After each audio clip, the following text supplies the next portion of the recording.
আসসালামু আলাইকুম। লাল ভাই বসে রয়েছেন এভাবে মনটা খারাপ করিয়া, বুঝলাম না।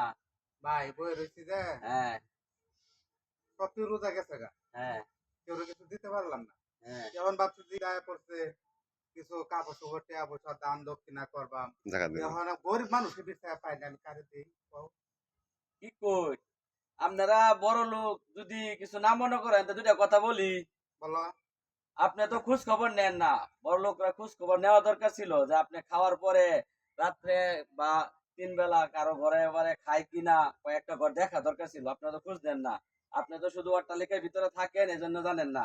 এই এলাকার বহুত লোক তিন বেলার জায়গায় এক বেলাও খেতে পারে না। আমি সহ অনেক লোক এরকম আছে, না খায়া ঘুম পায়। যদি আপনি বলেন, যদি সবাইকে দেন, তাহলে আমি সবাই নিয়ে আমি সহ আসি। কখন দিবেন বলেন, তুমি নিয়ে আসো গা, বিকালে নিয়ে আসো, যাও। তাহলে সবাই নিয়ে চলে আসতাম। হ্যাঁ, নিয়ে আসো, যাও আল্লাহ, আগে আমি কইতাছি যাও। সবাই রে।